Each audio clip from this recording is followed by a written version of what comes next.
यह फिल्म सेवा के कार्यों पर आधारित है और जैसा कि आप जानते हैं कि पंडित दीनदयाल उपाध्याय जी ने अंत्योदय की विचारधारा दी और इन विचारधाराओं पर इन संस्थाओं ने बहुत सुंदर और अच्छा काम किया है। और ये film Indian social responsibility network के माध्यम से ISRN के माध्यम से बनाई गई है। इसमें भारत सरकार के संस्कृति मंत्रालय का हमें सहयोग मिला है और मुझे पूरी उम्मीद है कि इस फिल्म से आपको ज़रूर एक प्रेरणा मिलेगी और आप सब इन अच्छे कार्यों से जुड़ेंगे। बहुत बहुत धन्यवाद।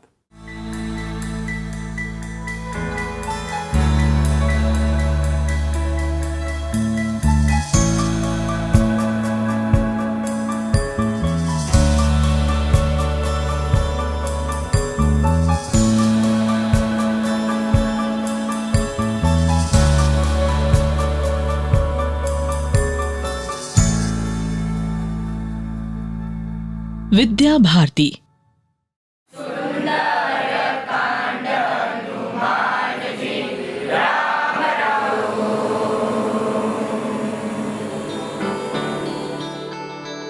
संस्कार सेवा और व्यक्ति निर्माण आपकी शिक्षा और मूल्य तय करते हैं कि आप अपने अनुभवों से क्या सीखते हैं, उसका क्या उपयोग करते हैं। गुजरात राज्य में विद्या भारती की ओर से संचालित इस स्कूल में मानव संसाधन मंत्रालय के नेशनल अचीवमेंट सर्वे के मुताबिक परंपराओं का समावेश करने वाली पद्धति को अपनाया गया।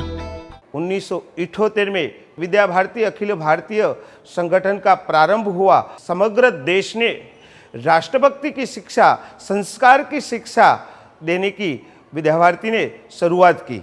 समाज में मातृभाषा की जागरूकता के बारे में हमें प्रचार किया, बाली सम्मेलन किया। वर्तमान में जो टेक्नोलॉजी आई है इसका उपयोग भी पण हमें शिक्षण में करा रहा है।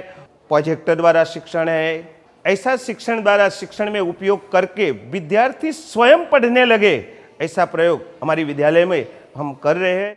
गुजरात के सभी 33 जिलों में सरकारी और सरकारी सहायता से चलने वाले स्कूलों के तीसरी से 8वीं तक के करीब 1.5 लाख से ज्यादा विद्यार्थी गणित, भाषा और विज्ञान विषयों में काफी पीछे हैं। विद्या भारती का असल उद्देश्य है शिक्षण के द्वारा समाज परिवर्तन। समाज परिवर्तन का माध्यम विद्या भारती में शिक्षण को बनाया गया है और अगली पीढ़ी जो आने वाली है वो अपनी राष्ट्रभक्ति और हिंदुत्व निष्ठ से, राष्ट्रवाद से ओतप्रोत हो, ऐसी शिक्षा का उद्देश्य है। इस समस्या का असल समाधान है वैकल्पिक शिक्षा के मॉडल में, जिसे विद्या भारती ने अपनाया। विद्या भारती का असल उद्देश्य भी राष्ट्रीय शिक्षा के वैकल्पिक मॉडल को विकसित करना है।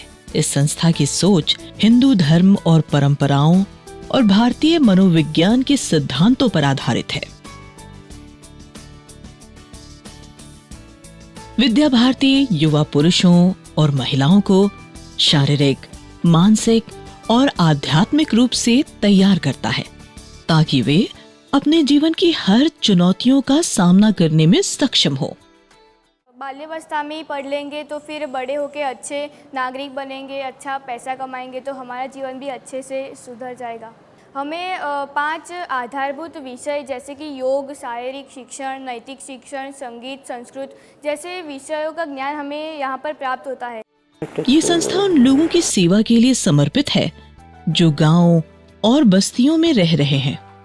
संस्था इन लोगों को अन्याय के चक्र से निकालने के साथ साथ उनको सामाजिक हक दिलाने का काम भी करती है ताकि वो पूरी क्षमता के साथ देश की समृद्धि और देश के सांस्कृतिक स्वरूप को निखारने में अपना योगदान दे सके।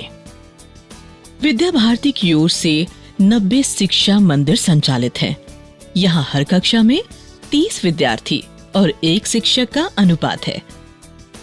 जिन श्रमिकों के बच्चों की पहुंच स्कूलों तक नहीं है, उन्हें उनके ही स्थान पर 3 घंटे के सत्र में कहानी और गीतों के माध्यम से बुनियादी शिक्षा, नैतिकता और शिष्टाचार का पाठ भी पढ़ाया जाता है।